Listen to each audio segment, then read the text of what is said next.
Oke. Yuk, silahkan.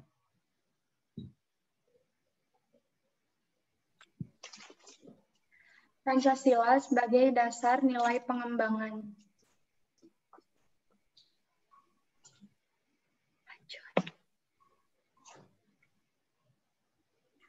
A. Hakikat ilmu Pancasila.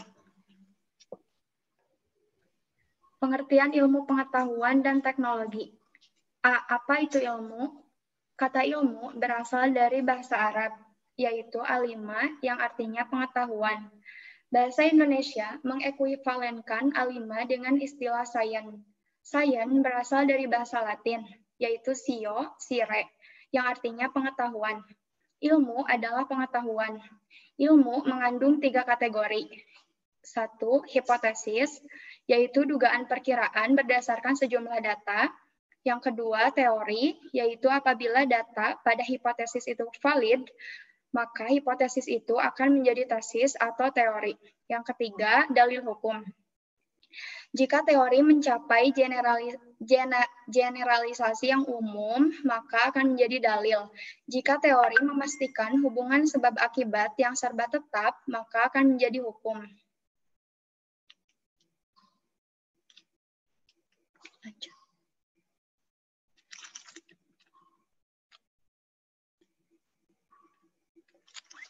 B. Pengetahuan. Secara etimologis, pengetahuan berasal dari bahasa Inggris, yaitu knowledge.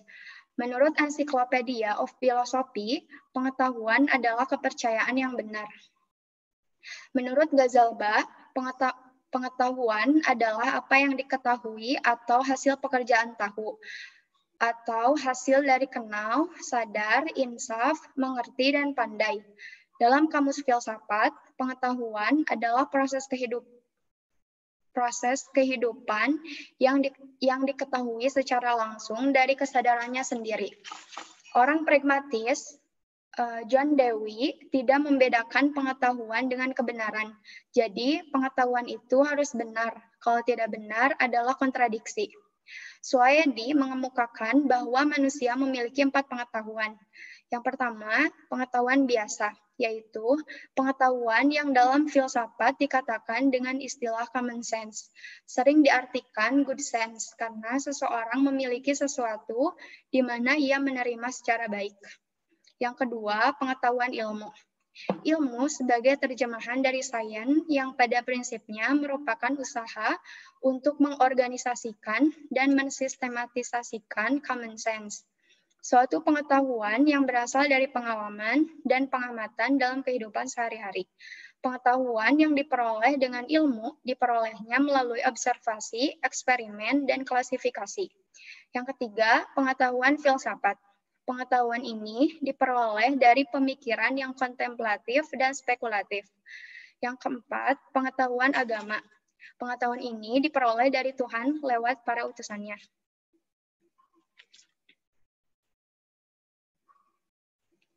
C. Perbedaan ilmu dan pengetahuan. Menurut KBBI, ilmu merupakan pengetahuan. Pengetahuan berasal dari bahasa Inggris, yaitu knowledge. Ilmu berasal dari bahasa Latin, science, dan bahasa Arab, alima. Pengetahuan prailmiah yaitu pengetahuan yang belum memenuhi syarat-syarat ilmiah pada umumnya. Sedangkan pengetahuan ilmiah, pengetahuan yang harus memenuhi syarat-syarat ilmiah. Pengetahuan pertama yaitu pengetahuan biasa. Pengetahuan kedua yaitu pengetahuan ilmiah.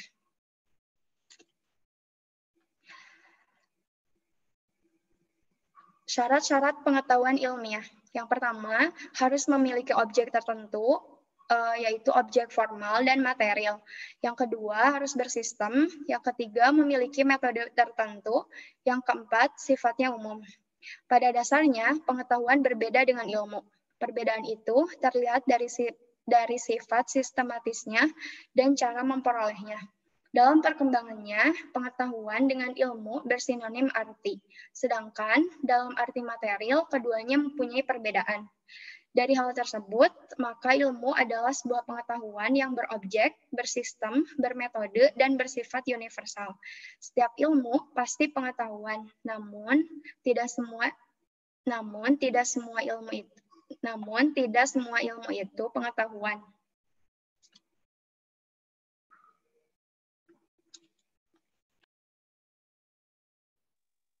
Yang kedua ada perkembangan iptek.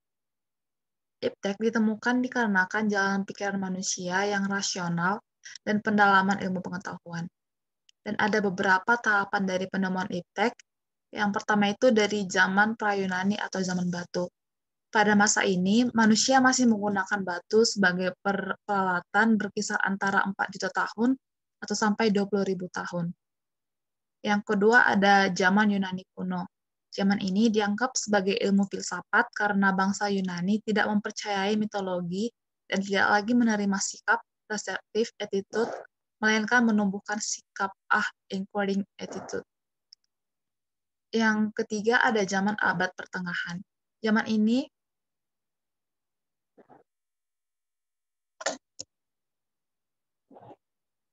Yang ketiga ada zaman abad pertengahan. Zaman ini para ilmuwan adalah seorang teolog dan semboyan yang berlaku bagi zaman ini adalah ancilla theologia atau abdi agama. Yang keempat ada zaman Renaissance. Zaman Renaissance ialah zaman yang peralihan ketika kebudayaan abad pertengahan yang mulai berubah menjadi kebudayaan modern. Yang kelima ada zaman modern, yaitu zaman yang ditandai dengan penemuan benda ilmiah. Dan yang terakhir ada zaman kontemporer, yaitu penemuan teknologi canggih.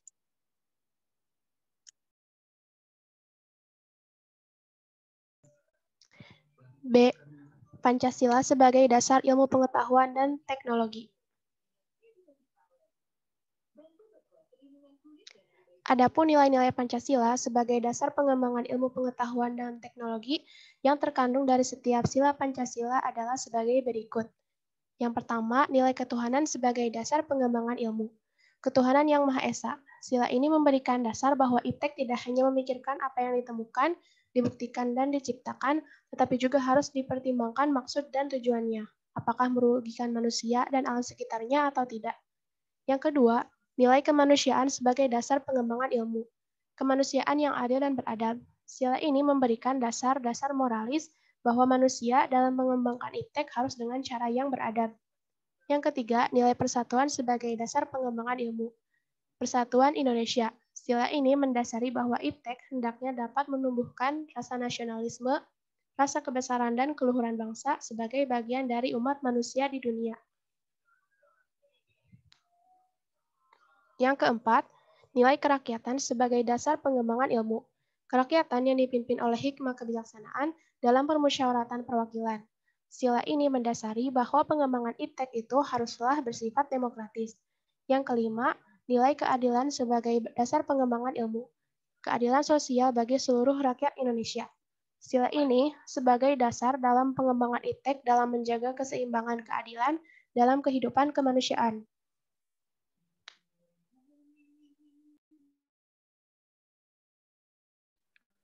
Urgensi kedudukan Pancasila sebagai dasar pengembangan iptek.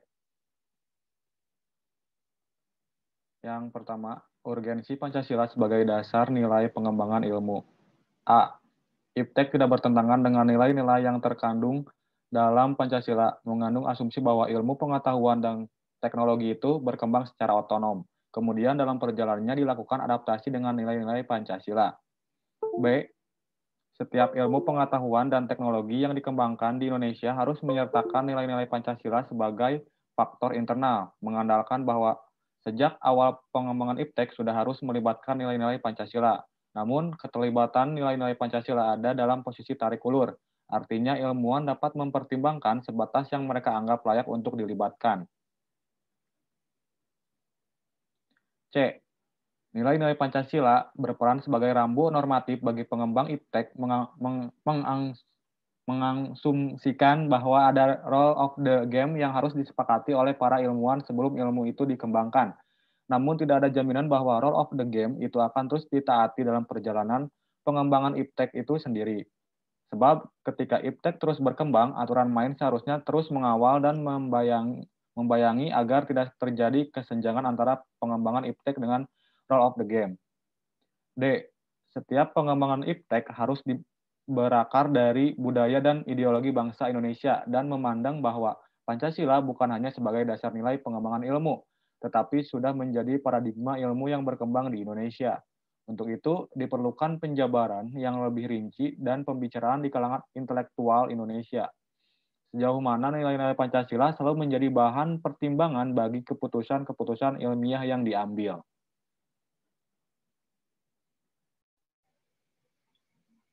Alasan diperlukannya Pancasila sebagai dasar negara pengembangan ilmu.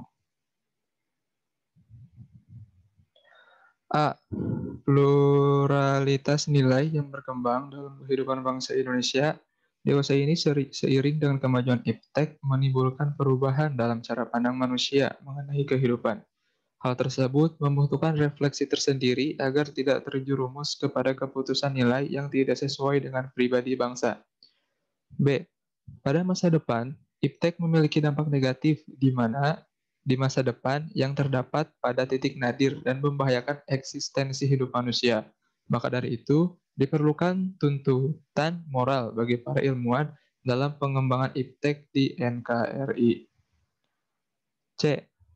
Pengembangan iptek yang didominasi oleh negara barat, banyak sekali nilai-nilai yang bertentangan dengan nilai khas Indonesia, seperti spiritualitas, gotong royong, solidaritas, musyawarah, dan keadilan. Maka dari itu, perlu penyaringan nilai-nilai global yang tidak sesuai dengan nilai-nilai kepribadian NKRI. D. Alasan Pancasila sebagai dasar pengembangan ilmu pengetahuan dan teknologi. Yang pertama, untuk menjaga kerusakan lingkungan yang akan datang dan mengancam generasi di masa depan yang rawan akan bencana alam, sosial maupun alam. Yang kedua, penggunaan teknologi yang menggeser peran-peran nilai luhur.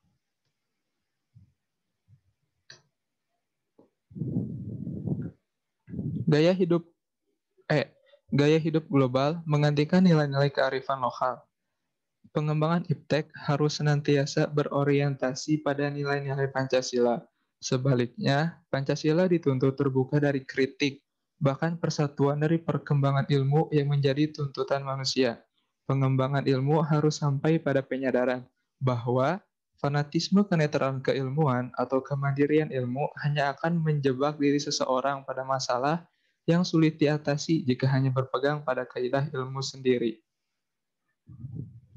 3. Dinamika dan tantangan Pancasila sebagai landasan pengembangan iptek. Para penyelenggara negara belum pernah membicarakan sejak Orde Lama sampai era reformasi. Mereka kebanyakan hanya menyinggung antara pengembangan ilmu dan dimensi kemanusiaan atau humanisme. Adapun tantangan Pancasila sebagai dasar pengembangan iptek di Indonesia adalah sebagai berikut. Yang A. Penerapan nilai-nilai Pancasila menjadi terbatas akibat dari penerapan kapitalisme di sektor perekonomian dunia. Upaya pengembangan sistem ekonomi Pancasila yang pernah terwujud pernah dirintis Mubyarto pada tahun 80-an, namun belum terwujud secara sempurna. B. Dampak globalisasi membuat Indonesia sebagian besar menjadi konsumen ketimbang produser dibanding negara-negara lain akibat lemahnya pengembangan iptek di NKRI. C.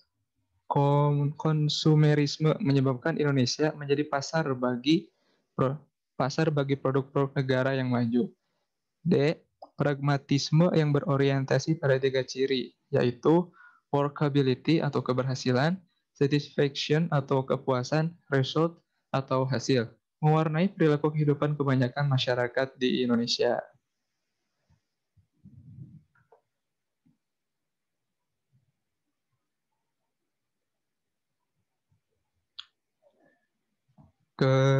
Hubungan antara ilmu Pancasila dengan ilmu akuntansi. Internalisasi Pancasila dalam ilmu akuntansi, yaitu untuk menghindari perilaku KKN yang menjadi penyakit utama bagi negara berkembang seperti NKRI. Artinya bahwa ilmu akuntansi bukan satu-satu yang diperlukan untuk mengelola keuangan negara, tapi perlu penguatan kode perilaku yang disebut ilmu akuntansi Pancasila. Internalisasi nilai-nilai Pancasila dalam profesi akuntan akan melahirkan sebuah paradigma akun kokoh dalam mengcounter perilaku KKN. Pada saat itu, Pancasila bertransformasi dengan kode perilaku ilmu akuntansi yang kemudian akan membawa pada kemajuan NKRI. Pengelolaan keuangan dengan ilmu akuntansi Pancasila akan mewujudkan cita-cita dan tujuan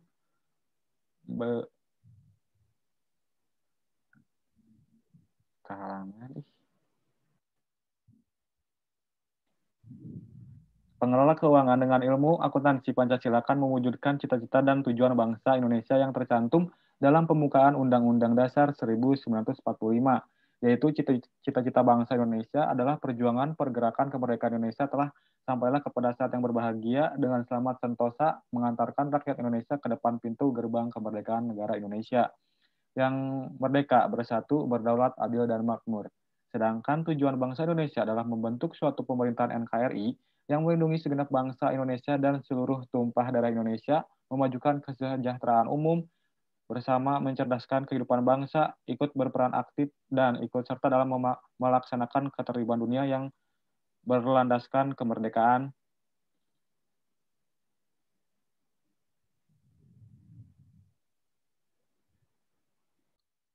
Yuk. Pesan dari saya, Bapaknya seru, nggak bikin boring.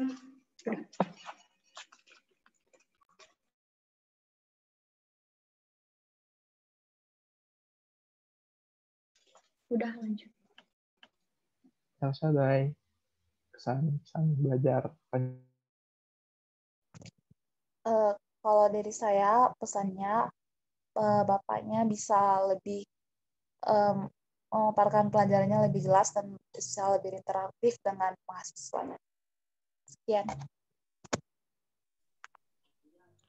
Kalau dari saya, dari segi media pembelajarannya variatif, seperti menggunakan Zoom dan juga menggunakan YouTube. Dan YouTube-nya juga dalam video-videonya itu idenya tidak sama, alias bervariatif.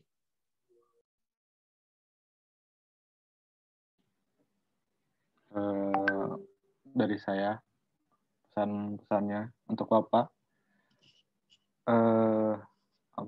mengajarnya sangat baik, sangat seru, dan juga tidak membosankan, dan buat Bapak tetap pertahankan, Pak. Terima kasih. Kesan pribadi, saya sendiri cukup mengapresiasi mata kuliah Pancasila ini karena ketika masa pandemi dosen tetap hadir walaupun secara daring atau secara tidak tatap muka. Dan cara belajarnya juga cukup variatif dengan menggunakan media Zoom ataupun quizzes, walaupun menggunakan quizzes hanya di beberapa pertemuan saja. Seperti itu, terima kasih.